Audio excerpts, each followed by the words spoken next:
Olá, tudo bom? Você sabia que milhões de pessoas no mundo inteiro atualmente vivem com pré-diabetes e nem sabem que estão com essa condição de saúde? O pior é que, como é uma condição silenciosa, muitas vezes as pessoas só vão saber que passaram por isso quando já estão com diabetes tipo 2, já estão com uma doença crônica. Então é muito importante identificar o pré-diabetes para fazer mudanças no estilo de vida, na alimentação e, de fato, reverter esse quadro, evitando ficar diabético. Eu vou te falar aqui quais são os sinais que você tem que prestar atenção. Fica aí até o final que você não vai querer perder. Antes de começar, eu quero te perguntar se você atualmente se encontra com pré-diabetes, se você já teve um diagnóstico de diabetes tipo 2, e se você tem diabetes tipo 2, se você conseguiu identificar isso antes, se você fazia algum exame, fez algum acompanhamento antes ou só descobriu mesmo já quando estava diabético. Eu vou adorar saber como foi a sua experiência, então coloca para mim aqui embaixo nos comentários. Quando a gente pensa em diabetes, a maioria das pessoas pensa que vai de fato conseguir identificar o pré-diabetes ou diabetes através da glicose de jejum, da glicemia de jejum, em que normalmente os índices dizem que deve ficar até 99 miligramas por decilitro para estar dentro da faixa indicada. Mas existem dois indicativos que a gente pode analisar para verificar se você se encontra num estágio de pré-diabetes. O pré-diabetes é uma condição metabólica que, se você fizer um bom acompanhamento, atividade física, bons hábitos de vida e principalmente bons hábitos alimentares, você pode reverter esse quadro e não ficar diabético do tipo 2. Então é muito importante saber quais são esses índices para prestar atenção. Vamos começar a falar sobre isso agora. É muito importante, se você quer avaliar se você se encontra num quadro de pré-diabetes, é muito importante que você consiga avaliar como ficam os seus níveis de glicose pós-prandiais, ou seja, após as refeições.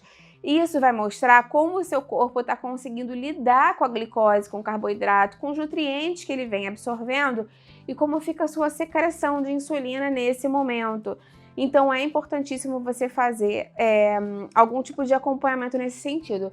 Você pode fazer um exame mais específico, que é o teste de tolerância oral à glicose, em que você vai fazer no laboratório, em que vão te dar um líquido, você vai tomar esse líquido e depois você vai fazendo o exame para verificar como o seu corpo reagiu. Esse líquido tem uma proporção específica de glicose.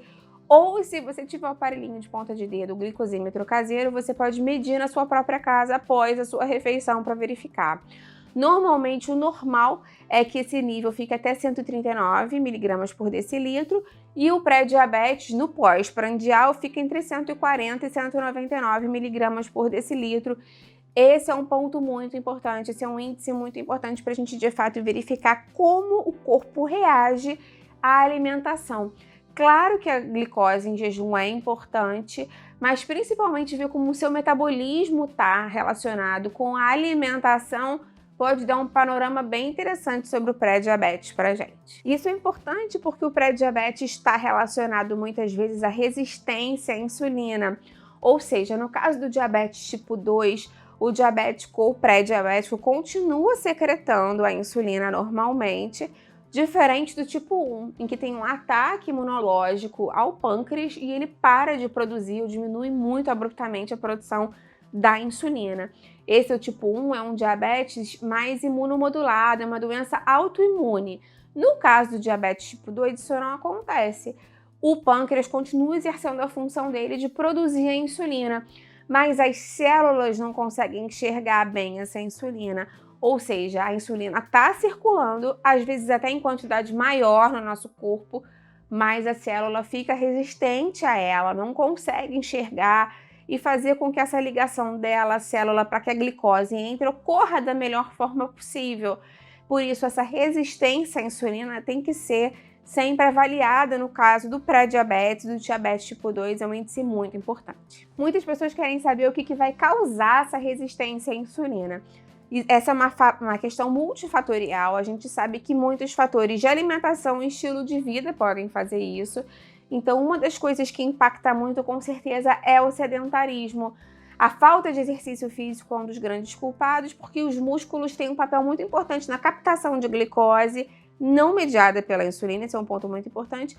E quando eles ficam mais inativos, quando você faz pouco exercício, você queima menos glicose e ela fica mais aumentada na sua corrente sanguínea. Esse já é um ponto. Outro ponto pode estar relacionado com o aumento da quantidade de carboidratos refinados, açúcares simples, carboidratos de alto índice glicêmico, porque eles dão, mais uma vez, um pico de insulina, um pico de glicose no nosso organismo, e isso é um terreno fértil para que a gente sobrecarregue o nosso pâncreas e dê uma resistência à insulina. Outra coisa que pode ser um fator de risco é o sobrepeso ou obesidade.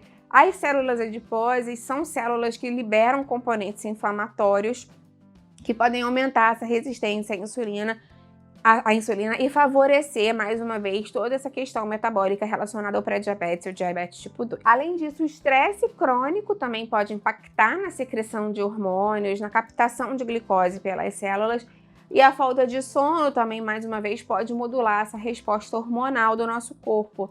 Então, essa questão é multifatorial, como eu te falei, e a gente tem que ter uma mudança grande no estilo de vida, nos hábitos diários e nos hábitos alimentares também. Outro ponto muito importante para você verificar é se você tem resistência à insulina.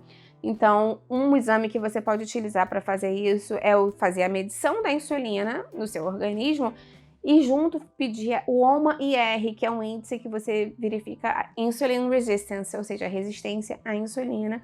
Também existe o exame Quick, que pode ser feito, os dois são exames de sangue, em que você vai avaliar se o seu corpo está resistente à insulina, porque muitas vezes a quantidade de insulina está aumentada, e isso por si só já é um sinal de alerta para a gente, mas com esse índice OMA-IR você consegue verificar se o corpo está resistente à insulina ou não. Então esse é um exame também muito importante se você está na dúvida se você está com pré-diabetes. A gente sabe que o diabetes é uma doença crônica e é uma doença que pode causar algumas complicações se não for bem compensado e tratado. Então pessoas que vivem com diabetes de forma crônica por muitos anos, de forma descompensada, podem ter problemas circulatórios, não só macrocirculatórios, problemas cardíacos, mas microcirculatórios também, problemas renais, problemas nos olhos, problemas de circulação, nas extremidades do corpo. Então é importantíssimo que a gente consiga fazer esse controle do açúcar do sangue. Elas também podem desenvolver síndrome metabólica, podem desenvolver acidente vascular cerebral e outros acidentes vasculares. Então o diabetes não é só ruim pelo açúcar do sangue aumentado, e sim por todas as complicações que ele pode causar. Detectar o pré-diabetes pode ser muito importante para a sua qualidade de vida a médio e longo prazo. Então, quanto antes você fizer esses exames, se você tem alguma suspeita, antes você pode fazer planos de ação para resolver isso. Como eu te falei, a alimentação é super importante. Consumir carboidratos de baixo índice glicêmico, consumir bastante fibra, bastante proteína, bastante gordura saudável, ajudam a identificar ainda mais esses carboidratos. Caprichar nos legumes, nas verduras e nas frutas também vão te ajudar nesse sentido. Lembra que eu tenho um material bem legal para te ajudar com receitas, cardápios e dicas se você vive com diabetes ou pré-diabetes. Eu vou deixar o link para esse material aqui embaixo na descrição e para outros 2 materiais que eu tenho para controlar também a inflamação e para diminuir o peso de forma saudável. Se você se interessar, você pode olhar aqui embaixo. Por último, mas não menos importante, muitas pessoas me perguntam se o pré-diabetes tem algum sintoma físico, algum sinal que mostre que ele está chegando. Como é uma condição muito silenciosa, os sinais e sintomas são muito suaves e podem ser confundidos com outras questões. Um dos mais clássicos é a acanthosis nigricans, em que você tem um escurecimento e uma pele um pouco mais rugosa em algumas dobrinhas, normalmente no pescoço, nos joelhos, na virilha. Pode ser um sinal, mas acaba sendo um sinal inespecífico.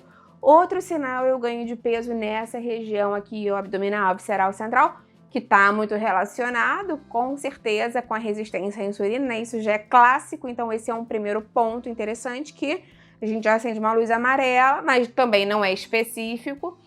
E outro ponto importante é a fadiga, que é aquela fadiga leve, aquele cansaço por conta dessa dificuldade da metabolização da glicose, que acaba sendo uma grande fonte energética para a gente. Você já sentiu algum desses sinais ou verificou algum desses sintomas? Conta para mim nos comentários. Lembra também das outras coisas que eu falei que podem piorar o quadro de pré-diabetes, então é importante que você consiga ajustar a atividade física regular. A recomendação é que sejam pelo menos 150 minutos por semana de uma atividade física moderada, caminhada, bicicleta ou até mesmo algum treino específico. O sono é super importante, então de 7 a 8 horas por noite de um sono de boa qualidade vai te ajudar nesse sentido.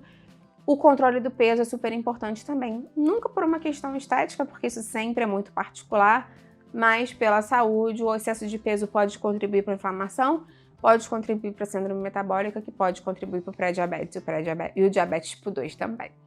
Me conta aqui embaixo se você sabia desses exames, se você já fez esses exames, se eles já deram alterados alguma vez e o que você fez para melhorar essa situação.